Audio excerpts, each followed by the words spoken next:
Every new season brings fresh winds of change. Groups like the Urban Food Forest Foundation and a new plan from the Vancouver Park Board are combining to create a new paradigm for local growing initiatives. This new viewpoint is more in line with the way First Peoples cultivated this land for food, with a deep reverence for the earth and a respect for fairness for the community as a whole.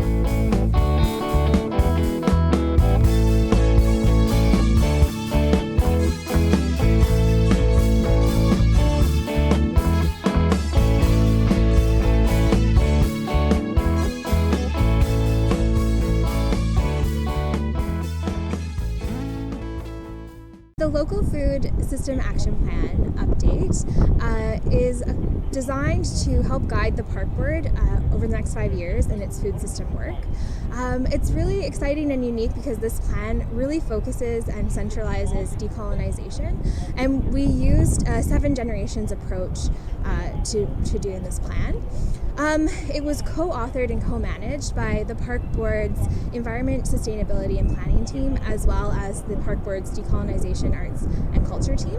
And so that's really exciting to have that plan be co-managed, and was a really important part of guiding our approach to and decolonizing our approach to community care. And the 5-year implementation plan that's at the end of the Local Food System Action Plan lays out 4 goals and 38 actions to help achieve those goals.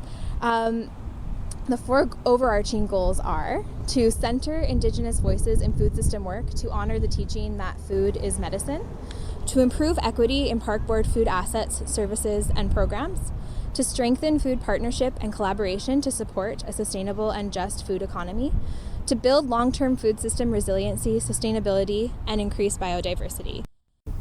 So this plan represents a shift in priority from not only increasing the amount of food assets and services that the Park Board offers, but also to focusing on the equitable distribution and access to those assets. So one example of that is that we're moving away from a private plot-based model of community gardening towards a more communal-based or collective-based model of community gardening. For example, by prioritizing gardens that are learning and culture gardens, or gardens that are led by or for equity denied groups, and also for gardens that are in parts of the city that have overall been less served or that have a greater need. And we're just overall, this plan is about increasing access to Park Board food assets and services for everyone, and in particular those who have maybe not traditionally had access. So this is the first Park Board plan to come out of the Decolonization, Arts and Culture team. So that's really exciting because this is a pretty new department at the Park Board. And this plan represents a way for Park Board to demonstrate the learnings and teaching from Indigenous cultural practitioners and Indigenous leaders that we've learned over the years, and for us to demonstrate how we can display and approach stewardship of the land. So the Park Board's role in local food is that the Park Board has jurisdiction over a significant amount of land and recreation facilities in the city of Vancouver. And within those, this land and the facilities are home to a lot of different food assets and services. Just for example, to name a few, we have orchards, community gardens, markets, concessions, potential food harvesting sites, community center kitchen. There is a lot that we have jurisdiction over. This plan advocates for better resourcing and prioritizing local food in Park Board work, and for the equitable delivery of the services and assets that we already have.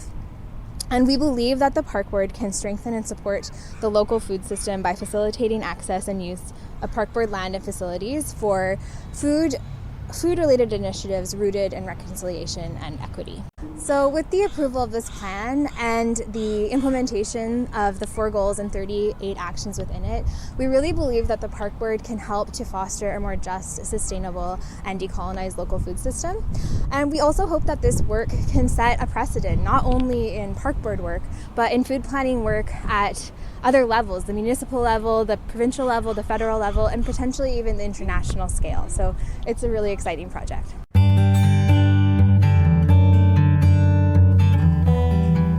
One person making a strong case to the Park Board is Marie-Pierre from the Vancouver Urban Food Forest Foundation. During the course of our time together in conversation, not only was she preparing to speak at a public meeting, she also tends a neighborhood garden and told me about an organization she co-founded that works on growing initiatives at an international level.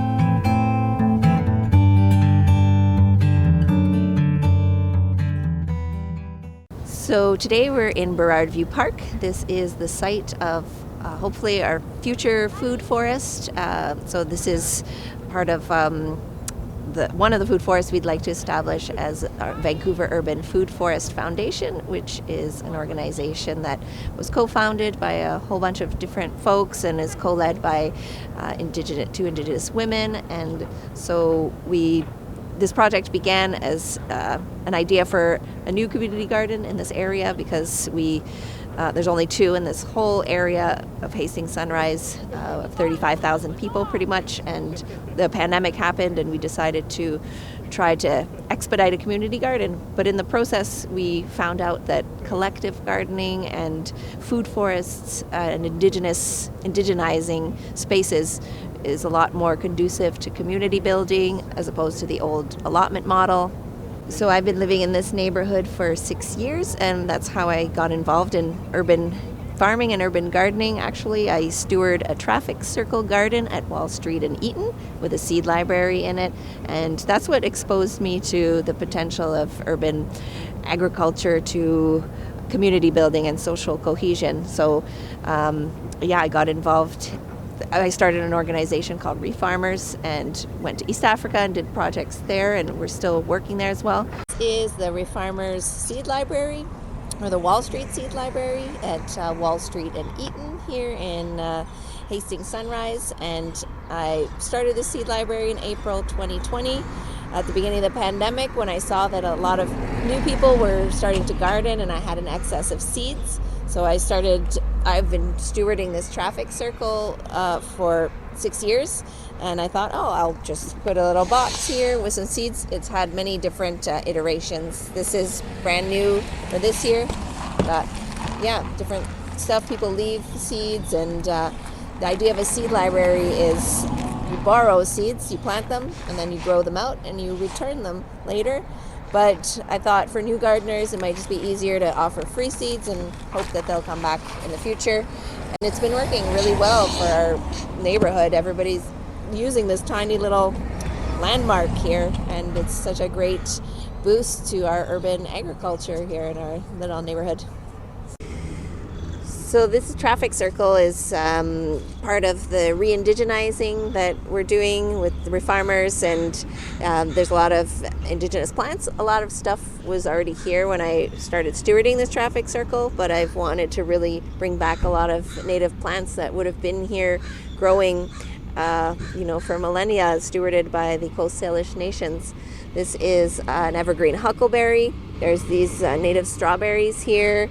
Yarrow, which is very common. You see it all the time. It's also a medicinal plant. And what else? There's Pearly Everlasting here, which isn't growing quite yet. Everything is dormant.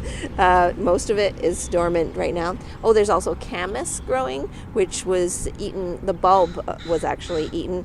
And there's a lot of other type of herbs that aren't indigenous, but trying to just slowly bring in a lot more indigenous plants, which are important for our indigenous pollinators, and honeybees as well.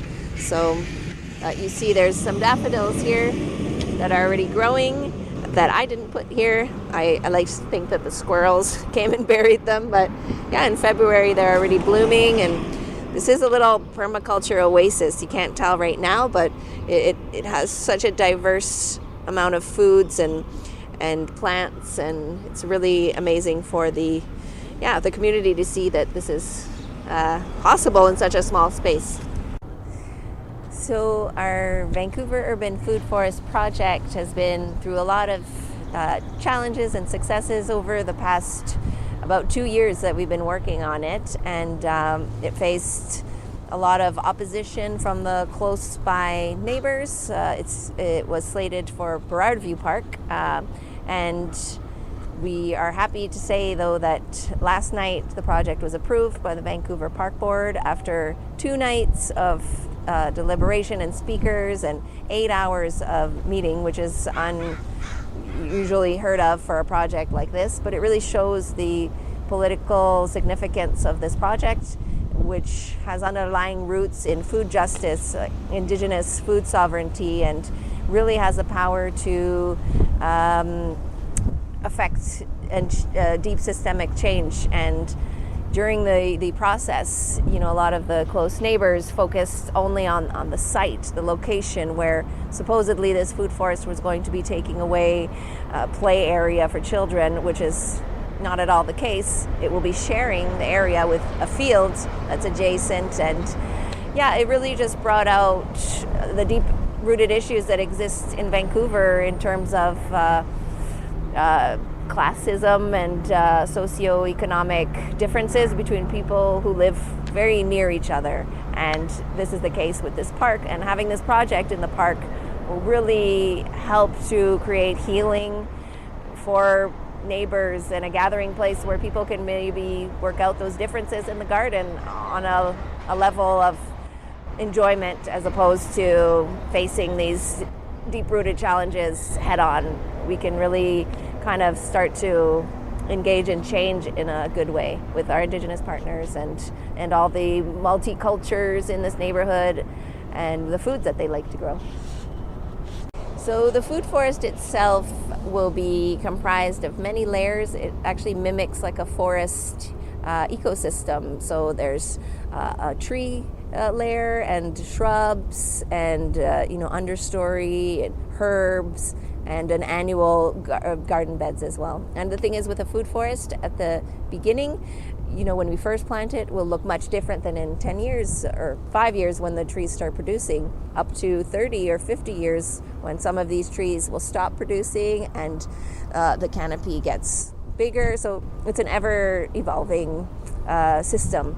But at the beginning, we're going to have many collective annual garden beds, so where people can grow vegetables, because there'll be lots of sunlight still before the sort of apple trees and nut trees create too much shade. So it'll be a dynamic, ever-changing thing, just like a real forest, where people can experience the cycles of nature.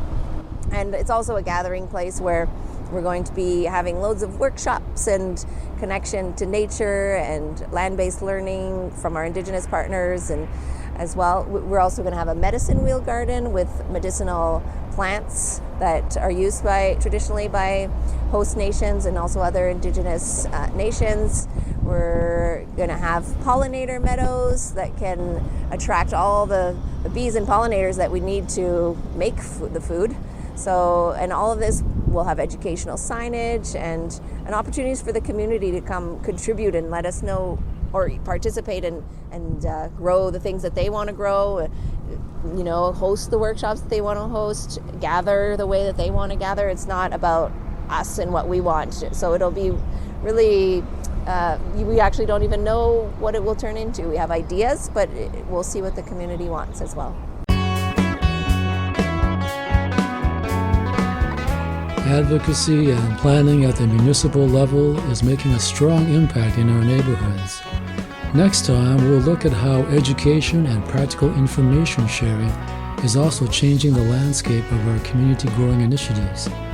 We'll also see how environmental care can go hand in hand with local growing in creating a more resilient food system.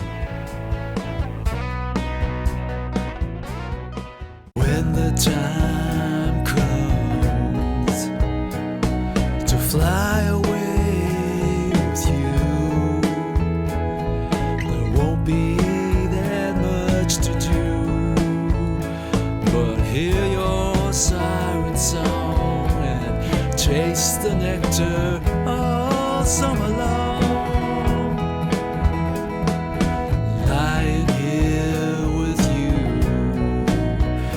just reminds me of the hazy view, and there won't be that much to do, but I hear your siren song and taste that nectar all summer long.